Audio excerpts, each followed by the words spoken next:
right, so we are 2 minutes past. So again, welcome NEMSIS V3 implementation call. Today is Wednesday, August 26th, 2026.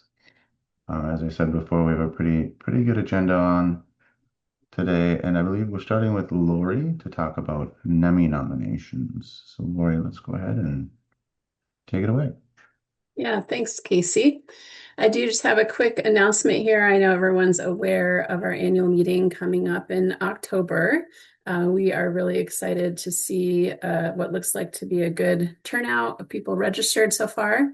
And as part of that event, we like to present a NEMMY award. And the purpose of this really is to honor a state data manager who has gone above and beyond to help others, maybe are really striving for excellence in their role or using EMS data in an exemplary way in their state to really help improve patient care and save lives. So if anyone comes to mind who is not already on this list on the screen, we're looking to recognize someone who's not already been recognized in years prior. So I'll share in just a moment a link. If you have not done this already, we encourage state data managers to nominate up to 3 of your peers. And the deadline for this is next Monday, August 31st. So if you haven't had a chance yet, maybe you can take a moment in the meeting today and think of someone that you may want to nominate. So thank you. And I think that's all I have today. I'll pass it back to you, Casey.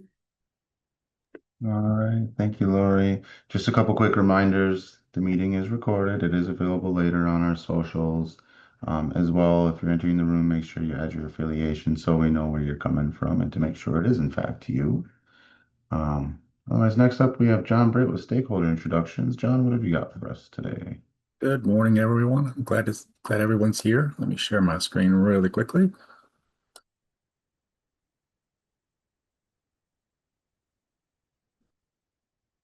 All righty. Yes, are you seeing my screen? We are seeing it, yes. Great, thanks. All right. So without having anyone to introduce this week, we thought we would do an employee spotlight. And Lauri volunteered, arms twisted, and she is our employee spotlight of the week. So most people don't know her actual title is Technical Program Manager. So we asked her some of the same questions we ask everybody. We asked, what do you do to relax? And she likes to ski, hike, and swim. And she really likes being a grandma. Number 6 is on the way. Something interesting, she was a ski instructor for 6 years during high school and college, then took a gap year before college to be a ski bum and has a lovable poodle named Ellie.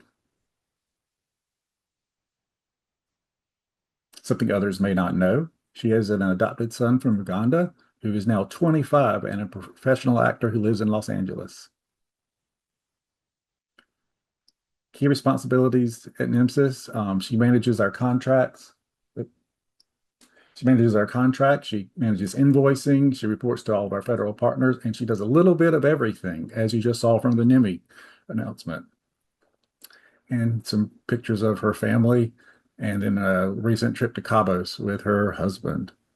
So everybody, a little bit more about Lauri. We're very glad to have her here, and she's an amazing person to work with.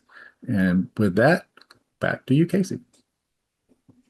All right, John, thank you very much. And as always, if anyone wants to be introduced, please send your information to John. We always appreciate seeing new people. All right, next up then we have Monet with NEMSIS Annual Meeting updates. And Monet, do you need me to share my screen for that stuff for you? Yes, thank you so much. All right. Greetings, everyone. Hope you're all doing well. My video is off today to help stabilize my connection, so I apologize for that. So first and foremost, I would like to thank everyone who has registered for the NEMSIS Annual Meeting. We're excited to welcome you to Heber, Utah in October for this very special meeting, as has already been mentioned. As we continue to finalize the details of the meeting, you will see updates on this annual meeting landing page over the next few weeks. So we look forward to getting an updated agenda and some additional information about transportation options on this page. We will also post the waiver for the curling event. I just want to share a couple of quick updates regarding the venue, and you can go to that page. So we have continued to sell out this venue time over time, and we have added 20 additional rooms to the NEMSIS block. The remaining accommodations are priced slightly higher than the original room offering, but the additional space and convenience of staying at the same venue with the other participants will be well worth it. So we hope you can get a room at the venue this week. I also, and you can change this page, Casey. I also want to mention that we only had 50 slots allocated for the curling event, and those slots are currently sold out. If you would like to be on a short wait list in case a few slots become available, please send me a message, or you can enter a help desk ticket and I'll put you on the list. And finally, as Josh, Legler, and Casey Gregor describe their pod sessions, hopefully you will feel encouraged to attend the meeting and complete your registration soon, preferably before September the 18th. If you have any questions, please do not hesitate to reach out. We're here to help, and we definitely want you to have an amazing time at this 25th celebration meeting. So thank you again for your time, and I hope you have a wonderful rest of your day. Back to you, Casey. All right, thank you, Monet. Let me get the agenda back up here quickly. And I believe next up should be Mr. Josh Legler. I'm not sure if he's back yet.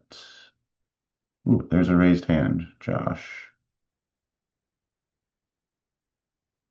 Do we need to give him privileges All again, right. Chris? There we go. I think I got it. All right. Thank you.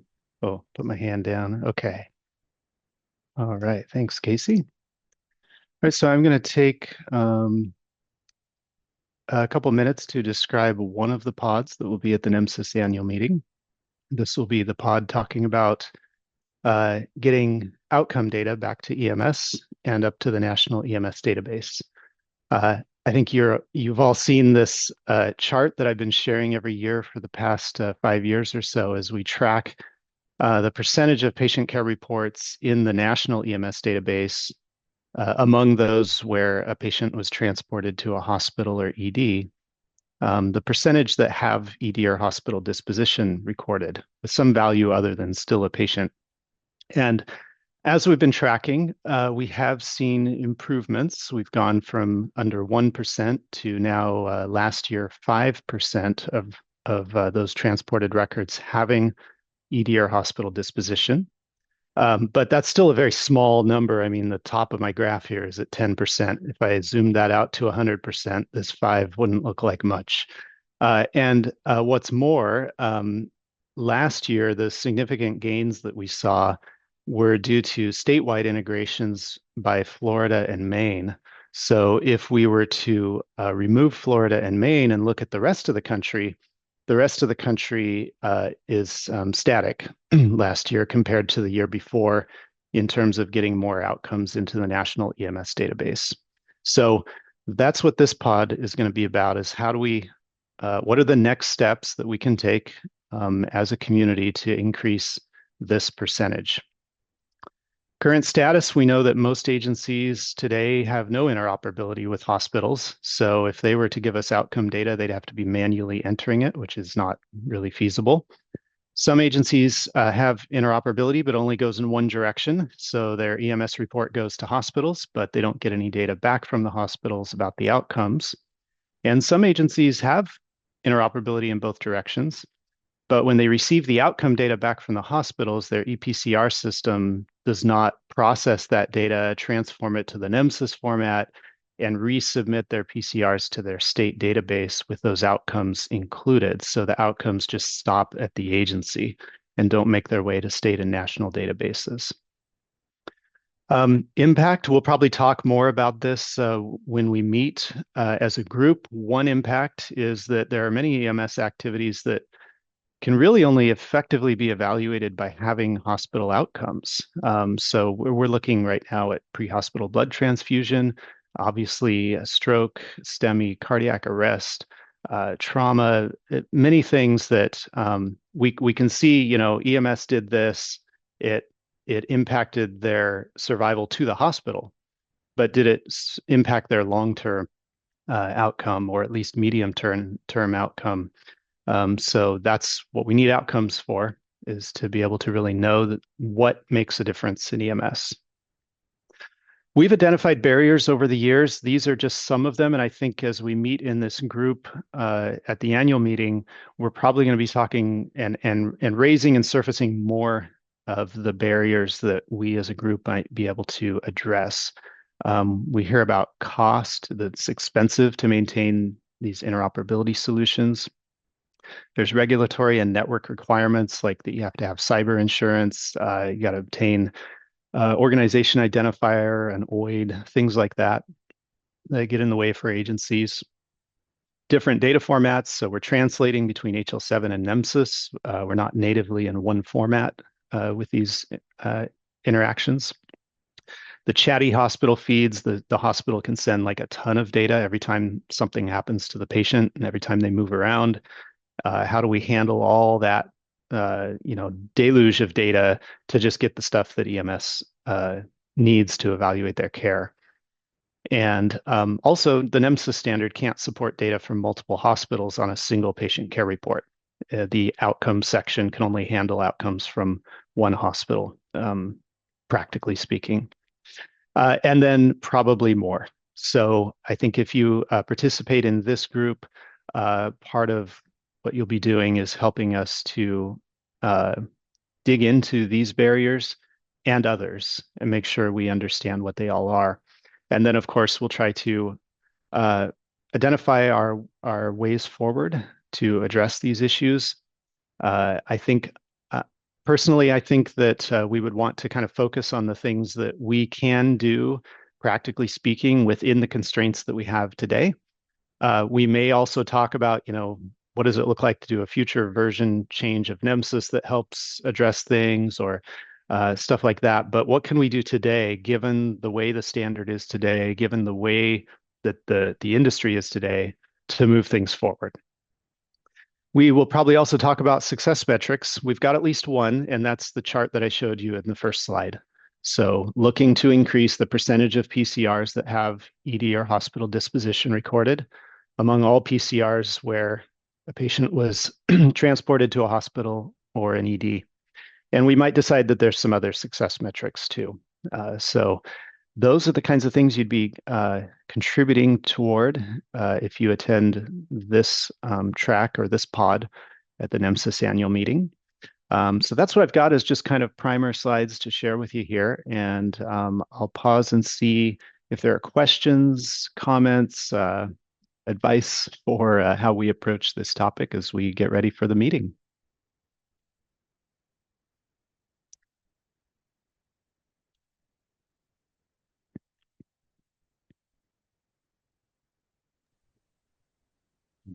Not seeing any hands coming up or anything in the Q&A, unless anyone else on the team is seeing something.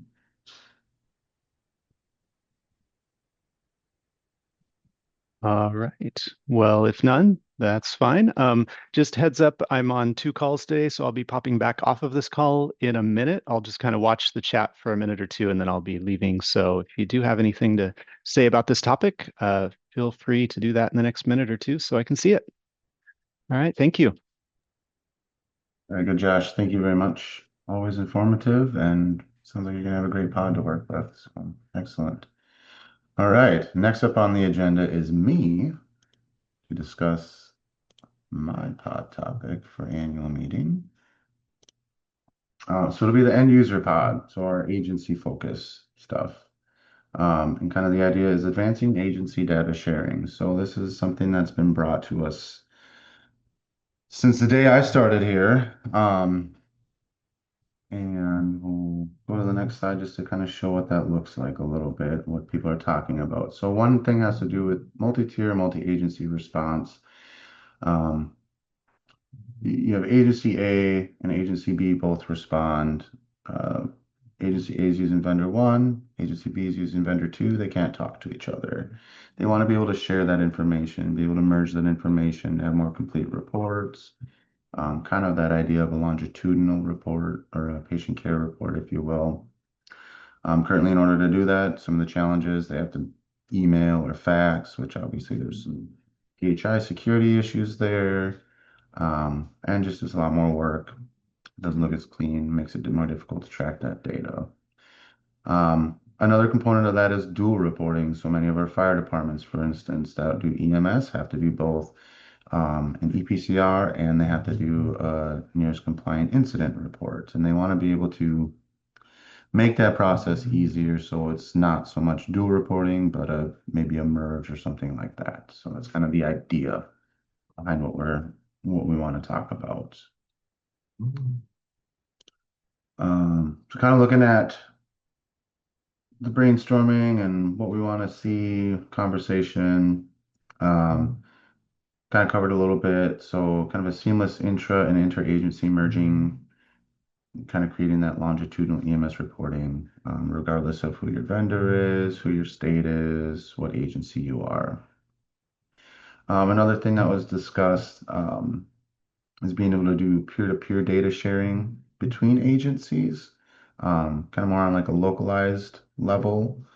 And then also to improve data mapping between the NEMSIS standard and the nearest standard when it comes to that dual reporting aspect. How do we make that process easier for the clinicians, for our firefighters and departments out there? So that's kind of the gist of what our topic is going to cover. There's obviously a lot of nuance to it. There's a lot of different complexities. But I think it's a great topic. There's going to be great discussion. And again, this is something that a lot of the agencies have brought to us several times, and they just want to make this all better in the end. So, anybody have any questions for me on that? Mine's a lot shorter than Josh's, but.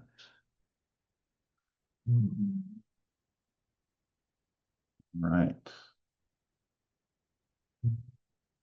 Okay, I'll keep an eye on the Q&A and chat and raised hands. Let me know if you have any questions. I'm happy to answer those. Otherwise, next up we have Randall with our next three topics, if he's ready. NASEMSO updates, discuss violence against EMS update, and then also any NEMSIS national custom elements. So Randall, if you are ready, sir, please take it away. All right, Casey, do you see my screen okay? I do, thank you. Perfect. So, first announcement, I didn't make this last time, but it's just about the NASEMSO annual meeting. Save the date for April 11th through the 15th, 2027. More recent than that, we will have three of our NASEMSO regions will hold a in-person meeting. That's the Great Lakes East region and the South region. Great Lakes is coming up rather quickly. September 15th and 16th. This is a really good opportunity for the data managers to sort of highlight some of the work that's been going on, not only within the data manager world, but also within the NEMSIS world. So there'll be some presentations. There's a slot out for each one of the data managers to present, and we hope to have some really great presentations for that.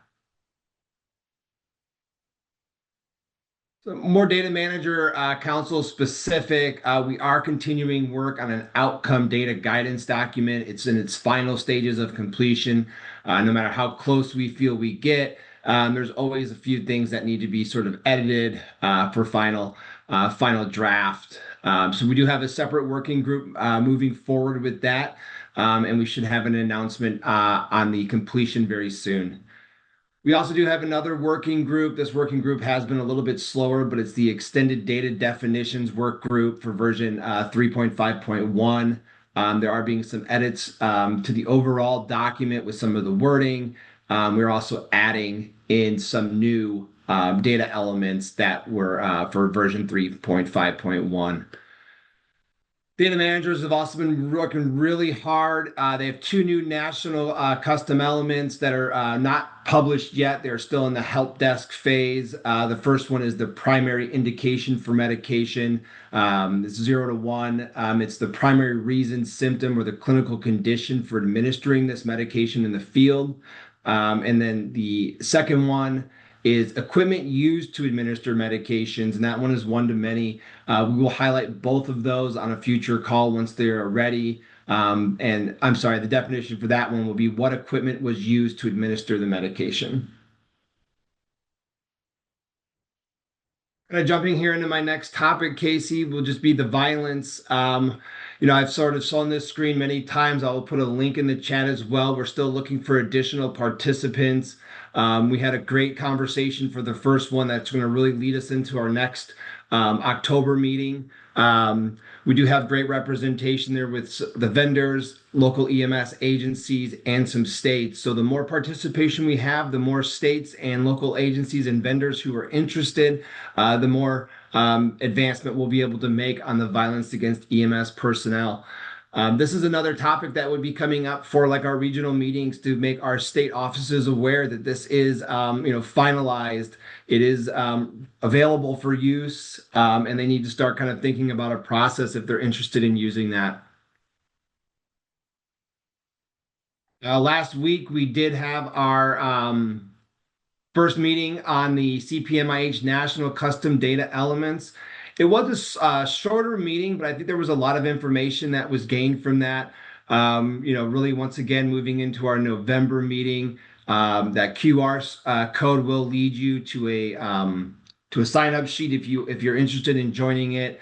Sounds like there's still a little bit of a disconnect between like the states who were ready to use it and making that communication back and forth that these national custom elements are even available. So we'll be doing some extra work sort of from the NASEMSO side to make this public. Once again, another great topic for our regional meetings.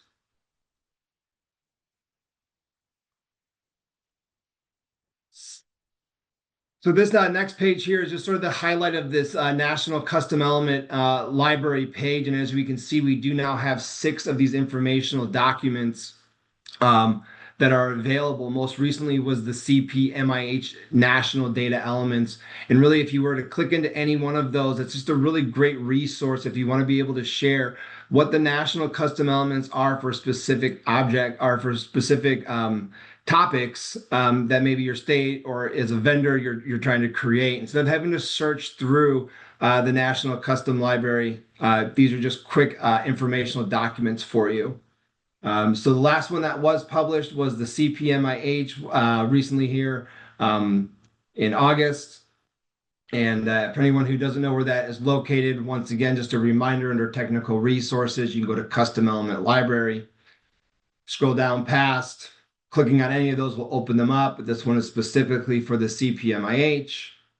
And once again, 4 pages, just kind of all of the different data elements that are available. So any questions or comments on any of those topics?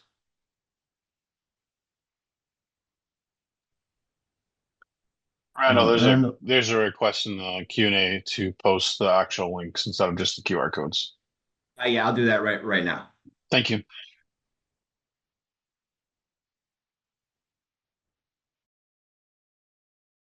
All right, thank you, Randall. It's always great information. Next up, then we have Mr. Jeremy Kinsman, if he is with us today, to discuss any NHTSA office updates and any pre-hospital blood updates. Jeremy. Thanks, Casey. Good afternoon, everyone. Thanks for joining today. No really big updates from me, other than I just wanted to make sure that folks were aware of a resource that we recently had published. And let me see if I can pop it in the chat. Looks like I can. If you click on the link that I popped in the chat, it'll take you to our Rosa P resource section on for DOT, where we recently published what we refer to as the purple map. the team at the NEMSIS TAC did some just great work translating the Prehospital Blood Transfusion Coalition's clinical practice guideline for prehospital blood. So they took that like guideline and criteria that kind of identifies patients who would benefit from prehospital blood. They mapped that to the structured data elements that they collected at the national level, built an algorithm specific to motor vehicle crash patients. And we used that to identify how many motor vehicle crash patients that were encountered by a 911 ground EMS response in 2025 met that criteria. They did some sensitivity and specificity testing to validate that algorithm. And so we identified there was, I think, 32,000, almost 33,000 MVC patients that met the criteria.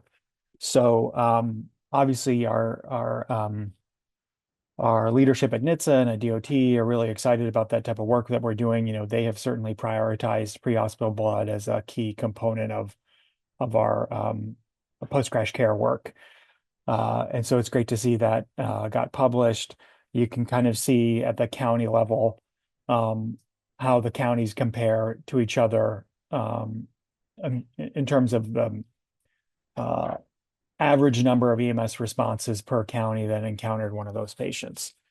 So hope you'll take a look at that and share it with your stakeholders and colleagues. The NEMSIS team is going to continue to do some work in that space, so we're really excited about that. And then I have just kind of two asks for folks. One is great to see Josh's kind of summary of the pod that we're going to be executing or kind of doing at the NEMSIS annual meeting that's specific on EMS and kind of improving the availability of data related to e-outcomes in that e-outcomes section at the national level. Obviously, we want to see those same things improve at the state and local levels. And so we have been having some just initial kind of information sharing sessions. Our office, some of our colleagues at the CDC and some of our colleagues at the Office of the National Coordinator at ASTP kind of centered around how do we improve EMS participation in health information exchanges across the country. And we have initially kind of been discussing this within the context of patients suffering from substance use disorders and kind of thinking about this in a number of different ways. But primarily, we've initially been thinking about this in terms of like, how do we make sure that our EMS clinicians at the point of care, when they are encountering a patient who's suffering from a substance use disorder, have access to that patient's past medical history, their current, meds, their allergies, so that they can help that patient make an informed decision about accessing appropriate care, getting to the emergency department, potentially entering a bridge program, a bridge to treat program. How do we make sure that EMS has access to that information? And one of the best ways we think that can happen is through connections with health information exchange. So how do we expand that across the country? So it was great to see, Josh and others have been thinking about this for a long time. What are the barriers? What are the success stories? What are the opportunities we have? And we've also been thinking about it in terms of, if we can get that e-outcome section filled out more frequently at the local, state, and national level, what can that do for us in terms of public health research, surveillance and decision-making, policy and decision-making? So, I think the pod is going to be a great opportunity for us to explore this, but also, if folks have thoughts about, in addition to what Josh shared, what are the challenges and opportunities that you're seeing at the local, state, and even national level, we would love to hear about those. So please email me, email Josh, email the team at the NEMSIS TAC. Please share those thoughts with us because that's something that we can take to these discussions that we're having with the CDC and ONC and can tell them, hey, this is what we're hearing from folks in the field that are doing this work. Let's see what we can do at the federal level to try and solve some of these issues. So again, please reach out to us. And then the other ask I have is we're also working with with the White House. I know some folks may be not familiar with the acronym, but we're working with the office, the White House Office of the National Drug Control Policy, ONDCP, looking at drug-associated mass casualty incidents. So if any of our state or local partners have developed or have something that they could share with us that are specific on, these could be like emergency management plans, EMS SOPs or protocols that specifically look to address mass casualty incidents related to potentially where a really potent fentanyl is released and suddenly you have a large number of patients who have overdosed. And how do you make sure that you have an EMS system that can respond to that large number of patients? If anyone has any materials that they've developed at the state or local level related to that, please share them with us if you don't mind. That would be extremely helpful. I know I've reached out to Tim in New Jersey. I've reached out to a couple local EMS agencies where I have some contacts, and they've been able to share some things. But if others have any, tools, resources, again, SOPs, protocols in that space, please share them with us. And let's see, I guess that's all I have for today. I'm happy to answer any questions if folks have them. If not, you can always reach out to us at the NHTSA Office of EMS by phone or by email. We'd be happy to help you in any way that we can. And really looking forward to seeing everyone at the annual meeting. Thanks. All right, thank you, Jeremy. Always great information, very helpful. All right, it doesn't look like we have any questions coming in for any of those discussions, so we'll move on. Our upcoming meetings, we have a public training on Tuesday, September 1st. That'll be at 12 p.m. Eastern time. And then the next V3 call meeting will be Wednesday, September 23rd. The September 9 meeting is canceled due to University of Utah meetings that have to pull us the TAC away. And then we also show a cancellation for V3 call on October 7, but I did see Miss Jen Correa was questioning if we meant the 14th. So Kevin, I see you're answering that. Can you verify, please? If he's listening. We'll make sure to send out an update on that. Otherwise, yeah, we would have one on the 14th. So we'll make sure to verify those cancellations, but for sure the September one is canceled. If we have any questions or anybody wants to bring a topic up, it's open forum. So just let us know, raise your hand, send something in the Q&A. Happy to have discussion.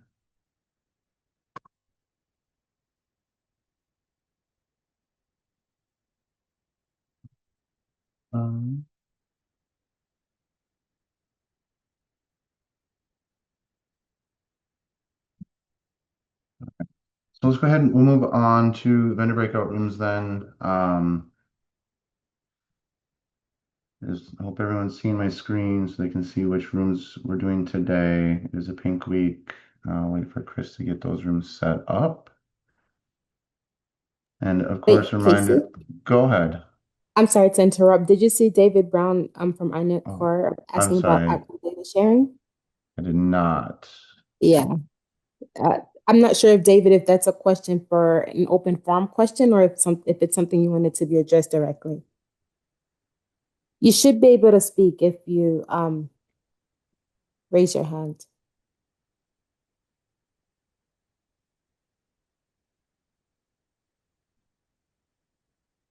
Okay. Maybe we'll address that. I think they have a breakout room today, so I'll address that in there and we can bring it back maybe at the next meeting. Sounds good. Thank you. Okay. All right. Thank you for catching that, Benji. All right. So I think then we'll move on to our breakout rooms. A reminder, everyone, respectful conversations, be respectful of other people's time. Only go to your vendor room, unless you have specific permission to enter one that is not yours.